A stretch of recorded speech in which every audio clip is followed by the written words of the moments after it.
നമുക്കിന്ന് അയലക്കറി വയ്ക്കാം. ഇത് 1/2 കിലോ അയലയാണ്. അതിനാവശ്യമായ സാധനങ്ങൾ: ഇഞ്ചി, വെളുത്തുള്ളി, പച്ചമുളക്, ചുമന്നുള്ളി, കറിവേപ്പില, കാശ്മീരി ചില്ലി, സാദാ മുളക് പൊടി, ഉലുവാപ്പൊടി, മഞ്ഞൾപ്പൊടി, ഉപ്പ്.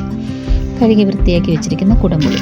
ചട്ടി ചൂടായതിനു ശേഷം അതിലേക്ക് വെളിച്ചെണ്ണ ഒഴിക്കുക. അതിനുശേഷം കടുക് ഇടുക, കരിവേപ്പില ഇടുക. അതിനുശേഷം അരിഞ്ഞു വെച്ചിരിക്കുന്ന ഇഞ്ചി അതിലേക്കിട്ട് മൂപ്പിക്കുക. അതിന് മൂത്ത് വന്നതിന് ശേഷം വെളുത്തുള്ളി ചേർക്കുക.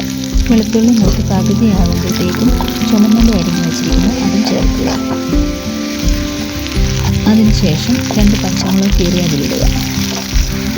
അതിനുശേഷം ഉലുവാപ്പൊടി, മഞ്ഞൾപ്പൊടി, മുളക് പൊടി, കാശ്മീരി ചില്ലി ഇവ ആ എണ്ണയിലിട്ട് നല്ലപോലെ മൂപ്പിക്കുക. നല്ലതുപോലെ മൂത്ത് വന്നതിന് ശേഷം 1 കപ്പ് വെള്ളം ഒഴിച്ച് തിളയ്ക്കാൻ വെക്കുക. അതിലേക്ക് നമുക്ക് ആവശ്യമായ ഉപ്പ് ചേർക്കുക.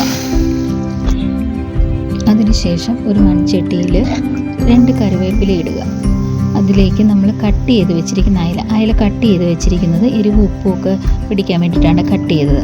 അതിനുശേഷം കുടംപുളി ഇടുക. അതിലേക്ക് നമ്മൾ അരപ്പ് ചേർക്കുക. തീ കുറച്ച് നല്ലപോലെ വേഗം വയ്ക്കുക. 2 കറിവേപ്പിലയും കൂടി ഇട്ട് അത് മൂടി വയ്ക്കുക. നല്ലപോലെ തിളച്ച് വെന്ത് വന്നതിന് ശേഷം പച്ച വെളിച്ചെണ്ണ ഒഴിക്കണം. ഗ്യാസ് ഓഫ് ചെയ്തിട്ട് വേണം പച്ച വെളിച്ചെണ്ണ ഒഴിക്കാൻ. പച്ച വെളിച്ചെണ്ണ ഒഴിക്കുക.